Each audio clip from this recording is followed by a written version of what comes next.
itu ternyata kuburan. Kuburan di warung mie itu.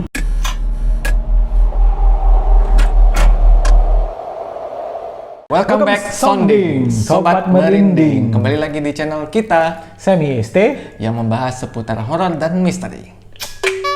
Jadi di kesempatan kali ini kita akan membawakan dua cerita. Dua apa tiga sih? 3 kayaknya, Tom. 3 ya, oke. 3 cerita. Datangnya dari negara tetangga, Malaysia. Ada yang dari Indonesia juga, dan ada yang lebih keren lagi dari Meksiko. Widih. Meksiko itu ada santetnya ya? Santet sih, lebih ke... Kita belum pernah denger horor yang dari Meksiko ya. Kok kecuali kemarin ada film namanya Llorona. Apa itu? Llorona. Apakah itu sebuah virus? Oh iya, itu kan corona. Oh, salah. Kalian simak saja, ini seriously seram guys. Ya, kali ini ceritanya seram, lebih seram daripada yang sebelumnya, daripada video kemarin. Baiklah teman-teman, kita akan lanjut membacakan cerita seram yang pertama, yaitu adalah... Pokoknya ini tentang supir truk yang dapat kembalian daun kering. Bagaimana ceritanya? Langsung saja kita mulai. Jadi di negara tetangga, yaitu Malaysia, ada seorang sopir bernama Yusuf.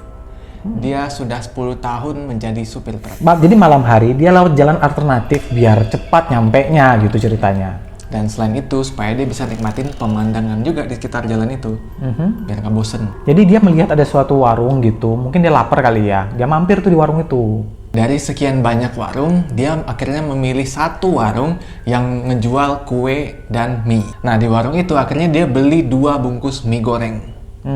Dan dia kasih tuh uang ringgit, 50 ringgit. Berarti Indonesia berapa tuh IDR ya? 3.000 kali 50 lah kurang lebih. Ya, 150.000. Ya, tapi kan kembalian. Bentar, 50 ya? 150.000? 150.000? Anjing, super truk makannya 150.000. Hah? Gak salah lihat tuh gue, Tom.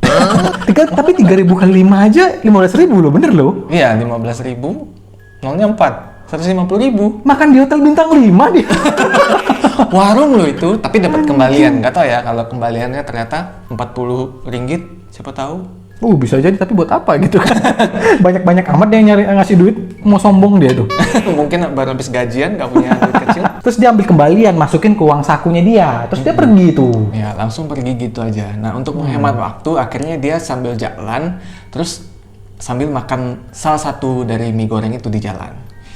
Lahap dengan santap. Terus dia masuk tol terus mampir dulu ke SPBU buat kencing tuh dia. Nah, waktu dia mau ngambil uang kembalian yang ada di sakunya itu, dia kan mau masukin tuh ke dompetnya. Pas dia raba sakunya ke dalam, loh, kok ada yang aneh? Bentuknya beda nih, gak kayak uang. Begitu dia tarik keluar, ternyata apa tau nggak yang keluar? 4 lembar daun kering guys. Gila. Aneh kan? Itu warung atau apaan gitu kan? Iya. Terus yang dia makan tuh mie-nya apaan gitu kan? Nah, itu dia. Begitu dia ngelihat bahwa kembaliannya berubah jadi daun kering, dia langsung ngecek tuh mie yang tadi dia pesan.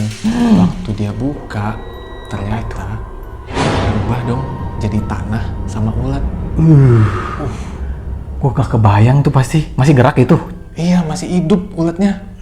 Beneran ulat cacing yang banyak banget itu loh. Terus dia ke kamar mandi guys. Dia muntahin itu semua tuh cacing dan segala macem tuh. Dia muntahin dan dia buang mie yang tadi. Nah, karena penasaran, akhirnya keesokan harinya dia berencana untuk balik lewat jalan itu lagi. Kebetulan besoknya itu dia ada trip lagi pulang dari tempat yang tadi malam itu ke tujuan asalnya. Dan ternyata guys, loh nih ya, pas dia lewatin, itu ternyata kuburan. Di warung mie itu nggak ada warung mie-nya, kuburan. Berarti yang semalam itu apa? Bayangin jam 3 sore dia ke sana, waktu masih agak-agak terang lah ya. Dan ternyata nggak ada apa-apa di situ. Warung yang tadi malam dia lihat itu udah nggak ada, adanya warung yang sebelahnya. Dan begitu dia tanya ke warung sebelahnya, tahu jawabannya apa? Sudah banyak korban di situ. Oh my god, jadi benar-benar sudah seringnya terjadi ya? Iya, udah sering terjadi. Oke, itu adalah ending dari story pertama. Kita lanjut ke story kedua. story kedua, itu tentang apa ya? Ini tentang Pulau Boneka di Meksiko. Oke, jadi lokasinya ini 28 km arah selatan dari Mexico City. Ya, namanya Isla de la Muñecas. Salah ya? Isla las Muchachos Muñeños. Oke, Isla de las Muñecas. Ya, itu ya guys ya. Itu apa, Tom? Jadi Isla de las Muñecas ini adalah kanal dan pulau buatan. Oh, jadi kayak tanah reklamasi gitu ya? Yes. Oke. Jadi di sepanjang pohon di dalam area daerah itu tuh tergantung boneka-boneka yang udah membusuk dan penuh kotoran. Oh, jadi kayak pohon terus ada gantung-gantungan boneka banyak gitu ya? Yes. Oh my. Itu bau banget. Waduh, itu serem banget sih. Ini menurut legendanya ya guys ya, ditemukan jenazah seorang gadis itu sedang mengapung di sungai itu, di dekat sungai itu. Ya. Nah, di sebelah gadisnya itu ada ngambang juga boneka kesayangannya dia. Oh, pas di sebelahnya? Pas di sebelahnya. Waduh, serem banget guys. Jenazah ini ditemukan oleh seorang penjaga pulau yang bernama Don Julian Santana Barrera. Untuk mengenang gadis itu, si Barrera ini menggantung boneka-boneka itu di pohon itu. Setelah kejadian itu, Barrera itu hari-harinya kerap dihantuin sama jenazah gadis kecil itu. Jadi untuk menangkal hantu-hantu itu, si Barrera tetap memasang boneka-boneka itu di pohon selama 50 tahun guys. Gila, itu lama banget. Dan sayangnya, tetap dihantui sama hantu-hantu itu. Wah, gila ya, 50 tahun hidup dihantuin setiap hari. Nah, akhirnya si Barrera, sang penjaga pulau buatan ini, meninggal pada tahun 2001. Dan dia ditemukan meninggal di sungai persis di tempat dia menemukan jenazah si gadis kecil ini.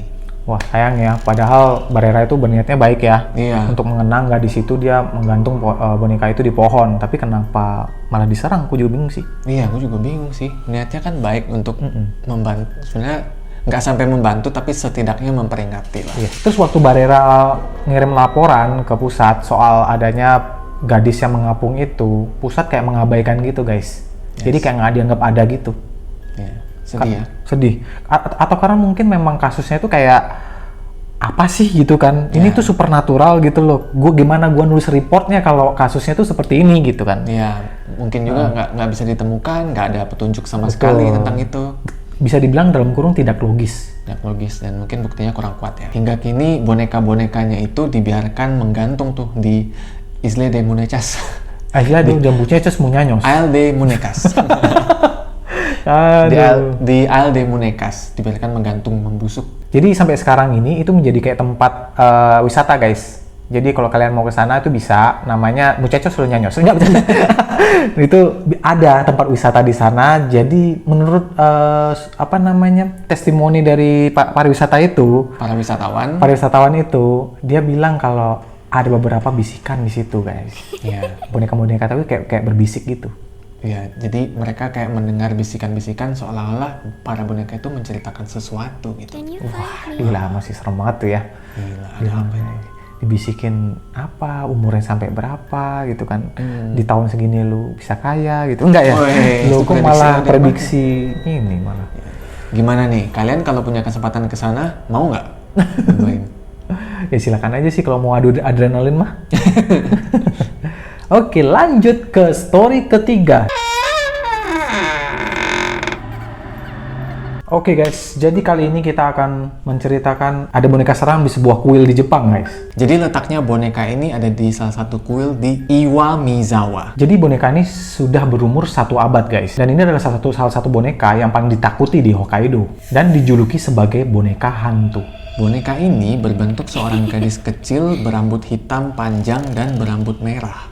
Jadi boneka ini aneh guys. Boneka ini tuh setiap harinya rambutnya tumbuh. Tumbuh memanjang gitu. Jadi kalau lu potong ya tumbuh gitu. Jadi kayak Annabelle gitu ya bentukannya ya. Iya. Jadi ya selain mirip dengan Annabelle, banyak orang percaya kalau boneka ini tuh punya aura yang misterius dan menyeramkan.